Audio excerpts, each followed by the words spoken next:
Welcome, ladies, to the netball catch-up. I trust your netball trip was enjoyable down to Manji and the like. Nice place, cold place during the winter, but pretty nice place nonetheless.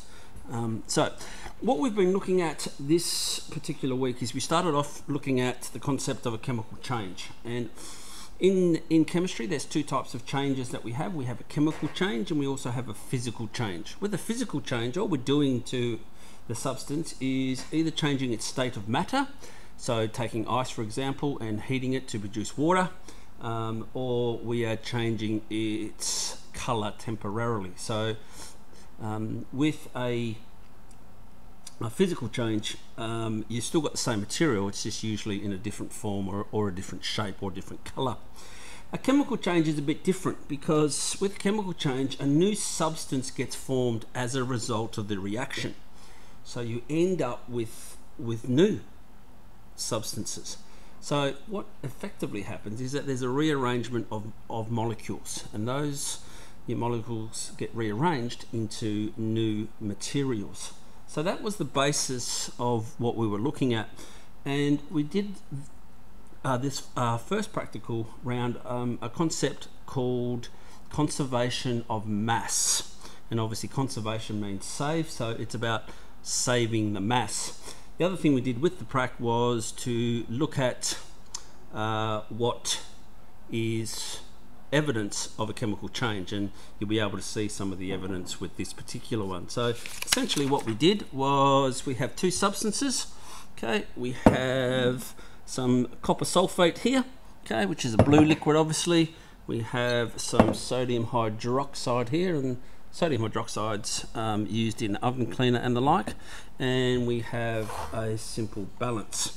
Now essentially what we did was I've put 50 mils of liquid into 50 mils of copper sulfate into one beaker there, and that weighs 158 grams, and then I have added 50 mils of sodium hydroxide, and that comes to 320 grams. Okay, can't see that very well, so I might just move that over a little bit. So what we've got is the weight of the liquids plus the beakers is 320 grams.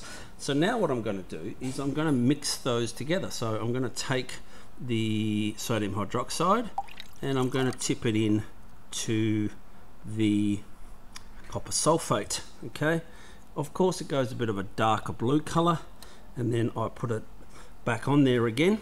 Okay, now I have to look to observe if a chemical change has occurred here. Okay, and looking through my liquid, we have a much darker color, but what you can see here, but you can't see probably on the film, is that small bits of solid are forming within the copper sulfate sodium hydroxide solution, and that is one way that we can tell that a chemical change has occurred. It's simply because a precipitate, which is an insoluble solid, has been formed when we mixed the two liquids together. So of course, because it's insoluble, which means it doesn't dissolve, it pops out in the solution. And if you look down here, if you can see that, we look to the weight being 320 grams as well. So we started with 320 and we've ended up with 320. And this is what the conservation of mass is about. The mass of material that you start a chemical reaction with, so with what we call the products, you must have at the end of the reaction, which is what we call the the products formed, the reactants are what we put together. So we've got reactants here, okay, and then we finish up with the products. But despite the fact that we've made something new, we still have the same amount of material. And that's the theory, well, the law of conservation of matter. What you start an experiment with, you must finish with. So you must have the same elements, so you can't include anything else, and you must have the same number of atoms on either side. And I can show you how we do that in a second, but essentially that's a really easy way to be able to understand the conservation of mass. Okay, so you can see hopefully you maybe start to see there. It's not a great view, but actually you might be able to see the sludgy stuff at the bottom there. Okay, probably not really flashily, but you can see in there that there's little bits of solid floating around, and little bits of solid tell me that we've got a chemical reaction. Now, how can I show that to you a little bit easier? Well, I can use a molecular model kit. Okay, so essentially these things, okay, and they simply represent a chemical reaction. Just let me get rid of my numbers for a second there. Okay, so if I'm looking at these things here, now in the model kits, the yellow represents hydrogen. Okay, so what I've got here is H2, which is hydrogen gas. Hydrogen gas always floats around as two hydrogen molecules. Now, if I add some oxygen gas to that, and again, oxygen gas is the same, okay? It floats around as O2, okay? If I then put a flame to that, I produce this compound here, and I can put a little arrow there, and that, ladies and gentlemen, is water, H2O.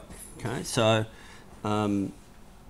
obviously when we talk about plus in an equation, it means you take this and this.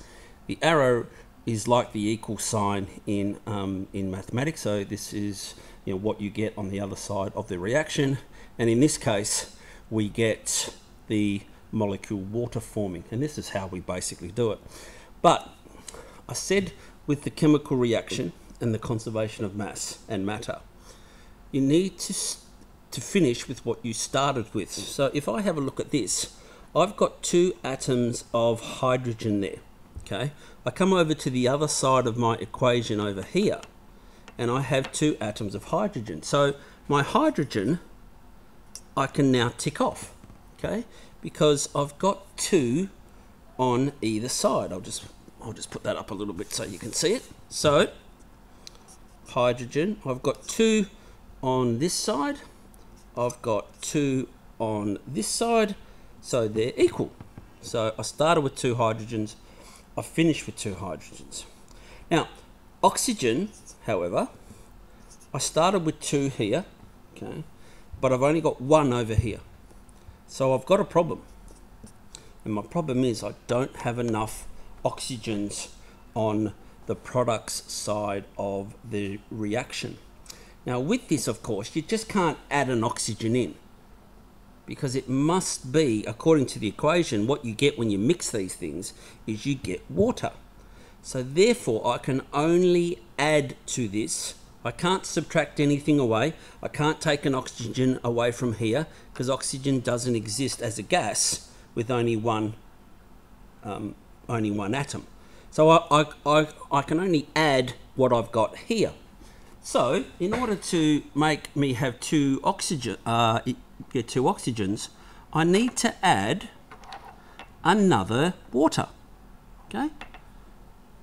So I now have a look and I go, okay, I've got 2 oxygens here and I've got 2 oxygens there. So now my oxygens are right. They're equal. But I go back and I count my hydrogens, and I have another problem. Now, because I've got 2 waters here, the way that we show that on a chemical equation is to put what's called a coefficient out in front, and that tells me how many I've got. So I've got 2. So we write that as 2H2O, and what that effectively means is 2 times. So I've got 2 lots of 2 hydrogens, which equal 4. I've got 2 lots of a single oxygen, which equals 2. Now, if it's just a letter with no number underneath, we just automatically say that that is 1. Okay, we don't write 1 because it's only 1. So here I've got 2 molecules of water. Now my oxygen balances up because I've got 2 oxygens here and 2 oxygens there. My problem now is my hydrogens. I've got 4 hydrogens over the side here. Okay, so I can rub that out and put a 4 there. But I've only got 2 oxygens over here. So I need to add something on this side to make it equal. And I know what you're thinking. You're thinking, well, why don't you just add another hydrogen gas molecule? And that would be entirely correct. So now I've got 4 hydrogens and 4 hydrogens. I've got two oxygens on this side and 2 oxygens on that side. So I would put a 2 out the front here, which means the same thing. So 2 times 2 equals 4. So now I've got 4 and 4, and we call that a balanced chemical reaction or a balanced chemical equation.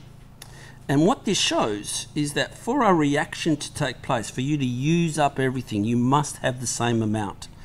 So for every 2 molecules of hydrogen gas we need 1 molecule of oxygen gas, and then that will produce 2 molecules of water. Okay. So again, what we started with, now we've got 4 hydrogens. We finish with 4 hydrogens. We start with 2 oxygen, and we finish with 2 oxygens. And that's the law of conservation of mass and of matter.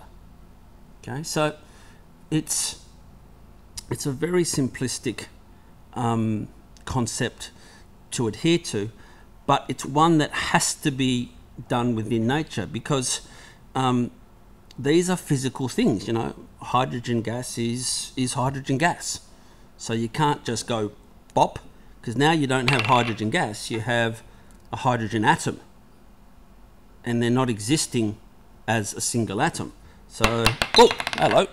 And of course, we're making water, so you need to have water, and you can't put anything else on this side because it's not water. So that, ladies and gentlemen, is what we've been looking at this week.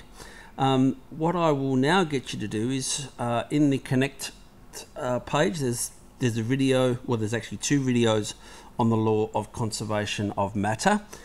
So you can have a dip at those ones, please. So have a look at those.